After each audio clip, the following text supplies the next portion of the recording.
Salam salam la famille. Encore une fois, Yamal nous pimente un match bien avant. Et voilà, je ne sais pas s'il le fait exprès.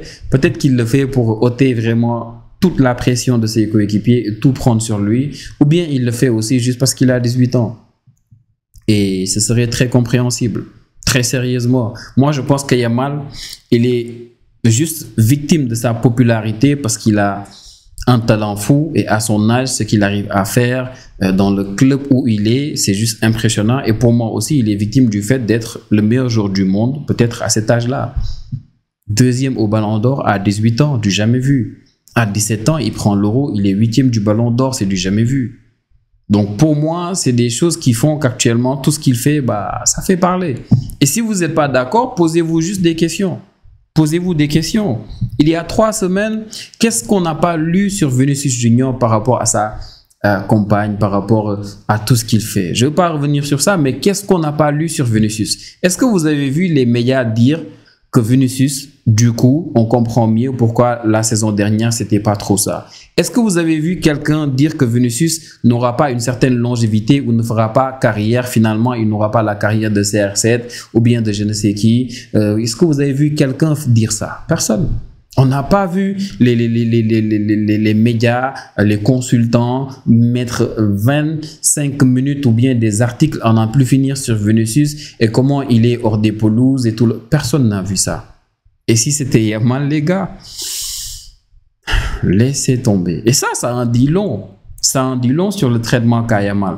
La dernière fois, quand on parlait de ses stories sur Instagram avant le match contre le PSG, je vous disais, les gars, le football, c'est un sport d'homme et d'ego. Que tout ce que fait Yamal là, ce n'est pas nouveau dans le football. C'est des choses qu'on a déjà vécues et c'est des choses que nous allons continuer à vivre. Là, par exemple, la déclaration qu'il fait en Kings League juste avant le match d'aujourd'hui, parce qu'il était en face d'eBay, c'était un truc du genre trash talk, eBay lui parlait, voilà, vous avez peut-être suivi le truc. Quand Yamal, il dit le Real, il vole et il se plaigne, les gars, regardez ce qui s'est passé récemment en Espagne. Cette semaine, on sort d'une semaine où tu as les capitaines des clubs qui ont décidé de protester contre le fait que la Liga voulait déplacer Barça, Villarreal à Miami. Personne n'était d'accord. Moi, je n'étais pas d'accord. Si vous me suivez sur les réseaux, surtout sur Twitter, vous savez. Même Frenkie de Jong, joueur du Barça, n'était pas d'accord. Et personne n'était d'accord. Les joueurs ont protesté. Avant chaque match, cette dernière journée, la 9e journée là, de Liga, avant chaque match, 15 secondes, rien ne se passait. Et le Barça a même respecté ça face à Girone. Ils n'ont pas attaqué. Quand Girone, ils n'ont pas voulu bouger, le Barça n'a pas attaqué. Pareil, le Real contre Getafe et pareil les autres matchs. Et là, Liga a décidé de ne pas retransmettre ça. Même Courtois s'en est plaint. Mais résultat, 2 jours après, le promoteur a décidé de sortir de cette organisation. La Liga a décidé d'annuler le match.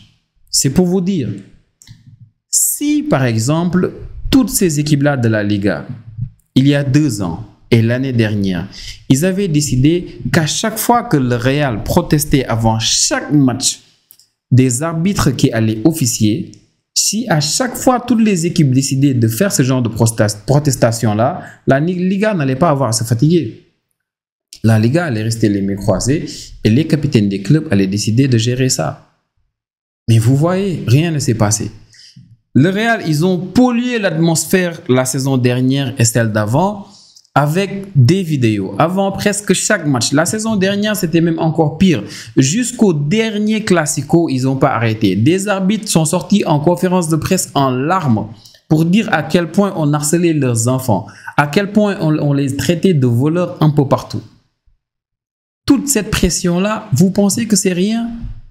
Et vous avez vu le résultat? Vous avez vu l'arbitrage catastrophique que le Barça a eu en finale de Coupe du Roi? Vous avez vu l'arbitrage catastrophique que le Barça a eu au dernier Classico?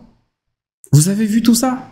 Pour vous, tout ce qui s'est passé là, c'est rien. C'est juste les arbitres qui sont nuls en Liga. Bon, ok, ils sont nuls en Liga, les arbitres. Mais pour vous, les vidéos de Real Madrid TV n'ont joué pour rien sur tout ça? Pour moi, c'est ça qui pollue l'atmosphère. Et après, bon, c'est le Real qui va aller se plaindre, comme d'habitude. Maintenant, Yamal qui dit que le Real vole. Moi, perso, si j'avais un petit frère, 18 ans qui joue pour le Barça, je vais lui demander de jamais dire ce genre de choses-là, surtout si je sais qu'il prend mal la pression, qu'il le subit très mal. Mais si c'est Yamal, c'est pas grave. Je pense que lui, il a l'habitude de tout ça. Je ne suis pas forcément d'accord avec ce qu'il dit. Pour moi, ce n'est pas politiquement correct. Mais Yamal n'est pas dans le politiquement correct. Il ne l'a jamais été.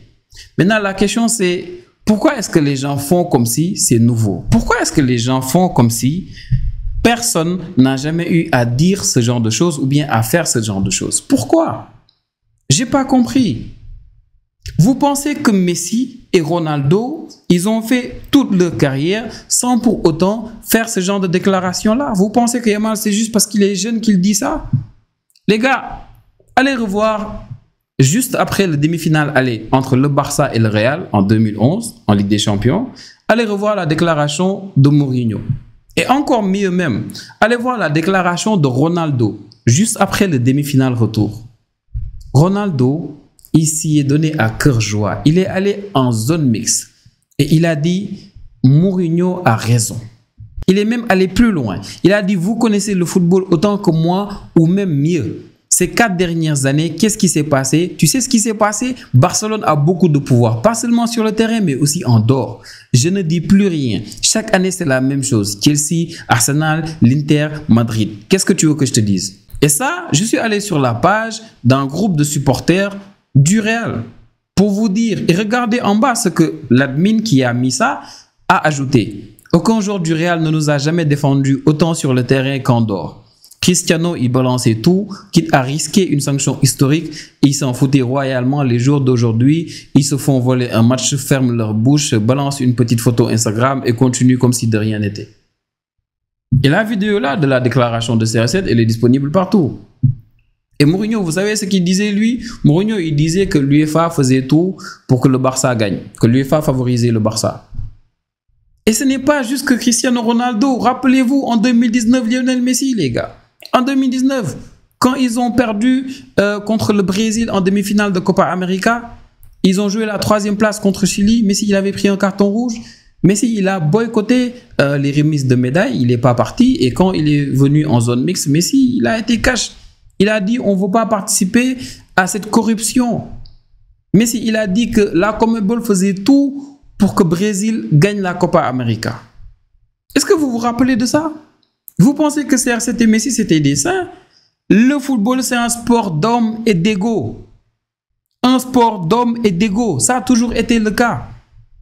Lamine Yamal ne dira jamais, jamais une chose qui n'a jamais été dite. Impossible. Maintenant, il est victime de son âge. Il est victime de son succès. Il est surtout victime du fait que Messi avait un certain comportement au Barça. À chaque fois que CR7 et beaucoup de provocateurs provoquaient Messi, Messi il répondait sur le terrain. Il répondait très rarement en dehors des pelouses. Et Ronaldo, je vous ai juste donné cette déclaration-là, mais il y en a beaucoup d'autres. Des matchs de Liga, après des matchs de Liga, il y avait un 3-2 où il disait tout et n'importe quoi par rapport à l'arbitre, à quel point le Barça a été aidé. Et aujourd'hui, les gens parlent comme si c'est la première fois qu'on voit un joueur dire certaines choses. CR7, quand il disait ça en 2011, il avait 26 ans. Yamal, il a 18 ans. Et tout à l'heure, j'ai lu des propos de Piqué qui dit « Laissons Yamal dire certaines choses à son âge, vous inquiétez pas, à 30 et quelques ans, il sera plus comme ça. » Et il a raison. Il est jeune, il dit des choses, il a vécu des choses. Il a joué des matchs où il a vu des injustices. Moi, nous tous, le dernier Classico, les 2 derniers Classicos, on a vu des choses que personne ne comprenait. Et vous savez, la seule chose que tout le monde voyait, c'est qu'avant les matchs, l'atmosphère était polluée. Par qui? Par le Real, par les vidéos par rapport à l'arbitrage. Et pour moi, bon, c'est même pas une discussion à avoir, parler de tout et de rien en fait. On a tout vu dans le football, on a tout vu. Peut-être les plus jeunes, ils n'ont pas connu ça, mais voilà, nous qui avons l'habitude de voir les confrontations entre le Barça et le Real, les gars, on sait. Et moi, c'est les réactions qui me font rire un peu. Quand je vois Marca par exemple qui nous dit que les joueurs du Real n'en peuvent plus de Yamal, ils pensent que c'est quelqu'un qui parle beaucoup, le Real pense qu'il va polluer l'atmosphère en équipe nationale. Moi, j'étais choqué, je me suis dit, ah ouais? Le Real maintenant s'inquiète de l'atmosphère en équipe nationale, de la cohabitation entre les joueurs du Barça et du Real. Ça doit être une première. C'était juste une folie de lire ça. Hein. C'était une folie de lire ça parce que les anciens, ils savent de quoi je parle. On a tout vu avec cette sélection. On a tout vu avec les joueurs du Barça et du Real.